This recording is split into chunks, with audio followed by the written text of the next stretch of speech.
hikmah-hikmah yang bisa kita ambil dari kisah hidup seorang Abu Nuwas.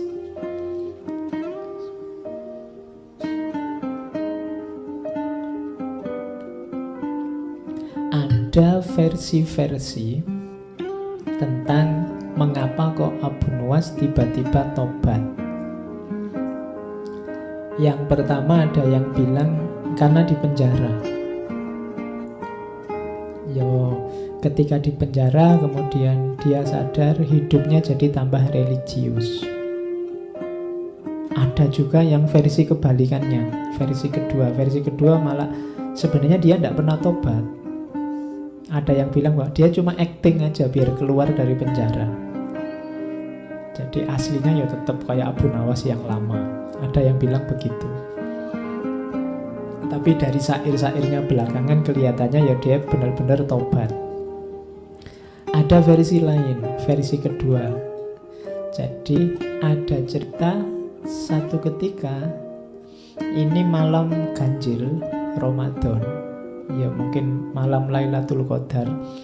Nah, Abu Nuwas masih tetap dengan aktivitas biasanya, mabuk.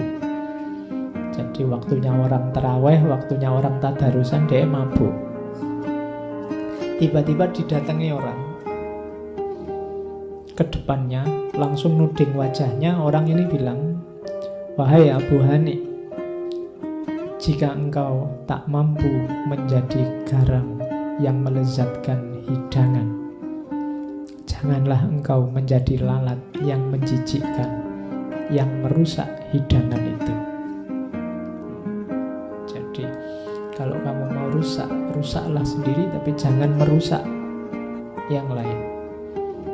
Waktunya orang tadarus, waktunya orang taraweh, kamu merusak situasi. Nah, itu peringatan keras bagi Abu Nuwas yang membuat dia tiba-tiba sadar. Entah siapa orang ini, tapi ini membuat dia tersadar bahwa selama ini mungkin dia kecewa dengan masyarakat, mungkin dia mengkritik masyarakat, tapi dengan semua yang dilakukan sebenarnya dia sedang nambah masalah baru di tengah masyarakat.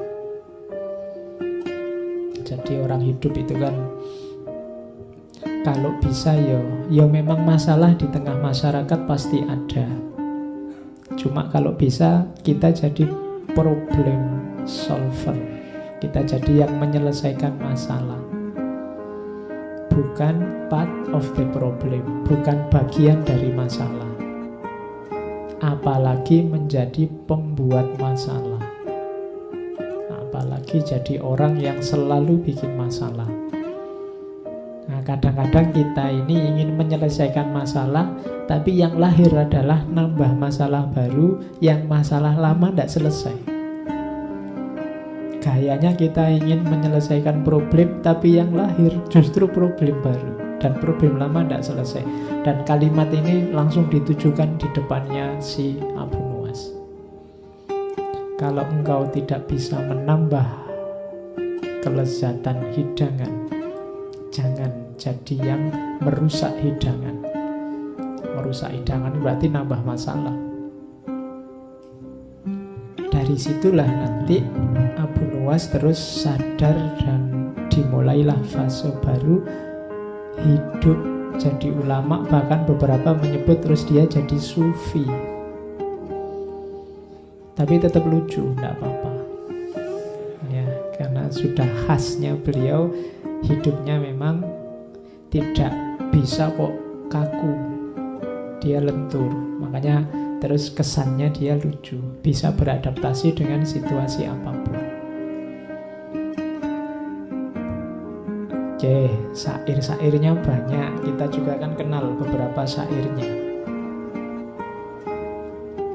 Ini diantaranya. Misalnya dia menasehati dirinya sendiri. Hai Abu Nuwas, jadilah orang terhormat, baik dan sabar. Ini 3 kalimat ini gabungan yang bagus. Orang terhormat, baik dan sabar.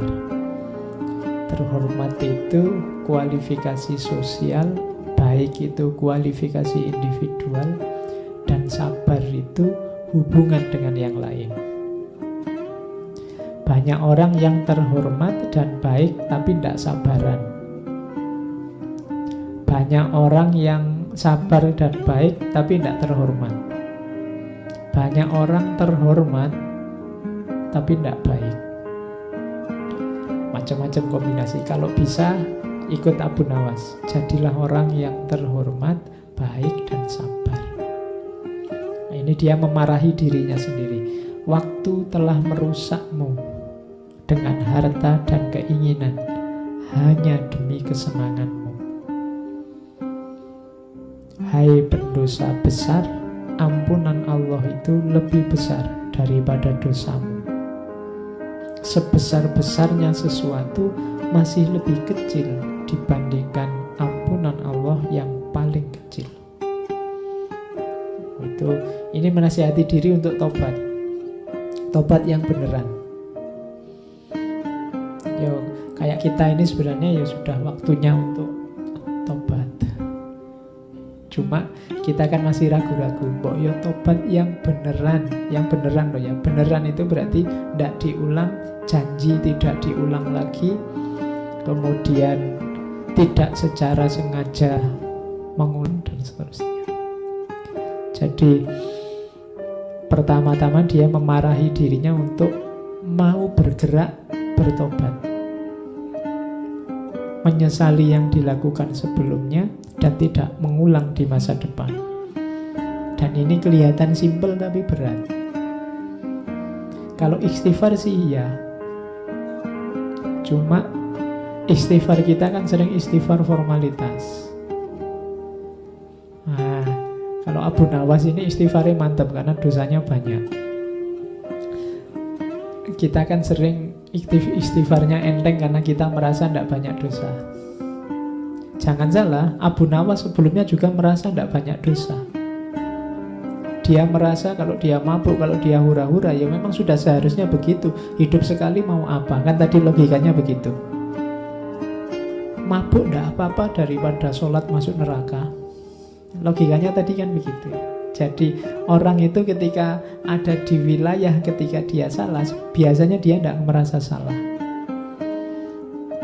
Maka butuh momen-momen kesadaran bahwa aku ini banyak salah.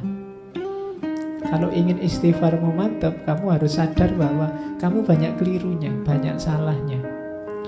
Cuma kesadaran bahwa aku salah ini sering tertutup oleh kesadaranmu bahwa kamu itu tidak terlalu banyak salah. Setiap orang lebih dominan merasa bahwa aku ini sudah benar begini ini. Kalau kamu tak tanya satu-satu tetap merasa hidup kayak saya ini Pak yang benar dan baik. Rata-rata begitu. Jadi kesadaran yang mengemuka bukan kesadaran bahwa aku ini banyak salah dan mungkin sekali sering melakukan kesalahan. Tapi biasanya yang mengemuka dalam hidup kita itu kesadaran bahwa aku ini sudah benar. Hidup seperti ini loh yang bagus. Itu yang mungkin membuat istighfar kita tidak terlalu mantap, kayak formalitas. Tobatnya bukan tobat yang serius. Nah, diajari oleh Abu Nawas, ayo nasihati dirimu sendiri. Kalau nunggu dinasihati orang ya tidak akan nyampe-nyampe. Nasihat yang paling bagus dari dirinya sendiri. Berarti apa? Kesadaran. Oke, dilanjutkan kalimatnya. Ini kesadaran bahwa betapa besarnya dosaku, maka apa pembelaanku akan segala yang telah kulakukan. Kalau besok Allah tanya, kenapa sih kok kamu mabuk? Kok tak larang mabuk aja begitu susahnya? Nilaiku di depanmu itu seperti apa sih? Kalau besok Allah tanya begitu gimana? Apa yang akan kukatakan kepada Tuhanku? Apa yang akan meringankan salahku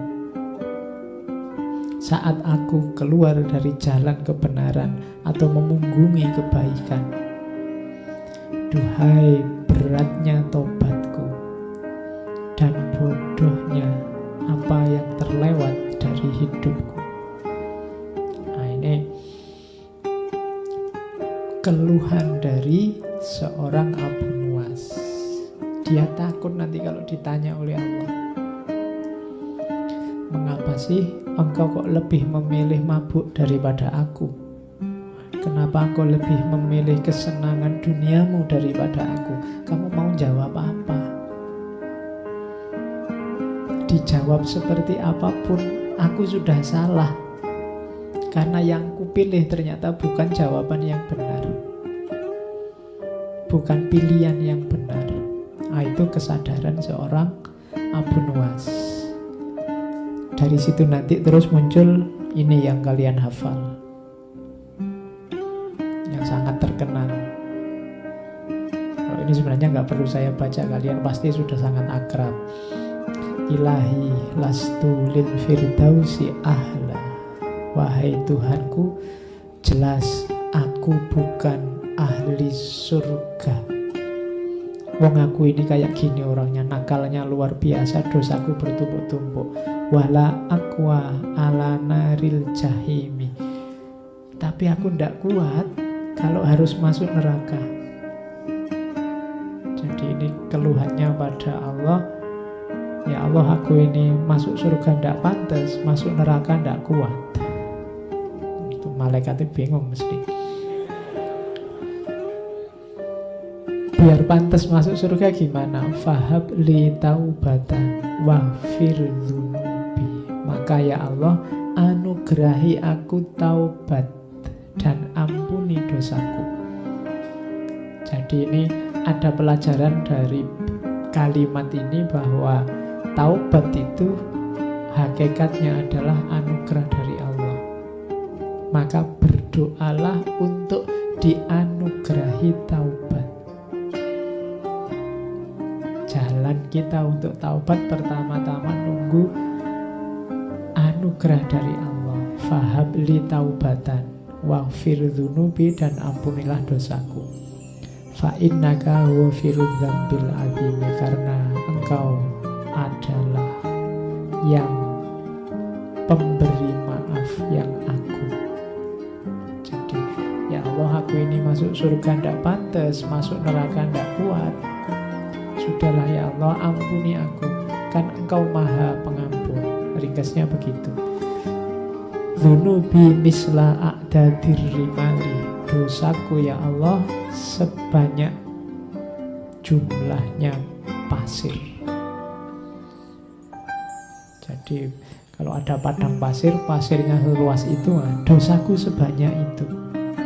Maka satu-satunya jalan keluar hanya fahabli taubatan ya dzal jalali. Satu-satunya aku selamat nanti, bisa ke surga dan terhindar dari neraka, hanya kalau engkau menganugerahi aku pertaubatan. Wa umri nakisun fi kulli yaumin. Padahal umurku detik demi detik berkurang, setiap hari berkurang. Nakisun fi kulli yaumin wa dzambi zaidun kaifah timali. Sementara dosaku terus tambah, tambah umur tambah dosa. Kaifah timali, bagaimana aku menanggungnya ya Allah? Itu munajatnya seorang Abu Nuwas. Ilahi abdukal asi ataka. Wahai Tuhan, hambamu yang penuh dosa ini datang padamu. Mukirron bidzunubi wa qadda'aka. Menyatakan, mendeklarasikan dosa-dosanya. Wa qadda'aka, dan berdoa padamu, memohon padamu. Fa in taghfir, kalau engkau ampuni aku, fa anta lidzaka ahlun, memang engkau ahlinya, tempatnya minta ampun. Fa in tatrud, tapi kalau engkau tolak aku ya Allah, faman narju siwaka, lantas pada siapa lagi aku berharap kalau engkau saja tidak mengampuniku. Ini namanya munajat. Jadi mengeluh pada Allah, menyatakan kelemahan, menunjukkan dosa-dosa, kemudian pasrah pada Allah, minta diberi yang terbaik. Itu itu. Makanya kalimat ini banyak dipakai.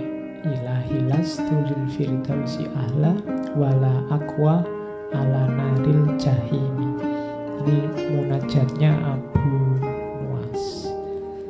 Oke, ini babak pertobatannya.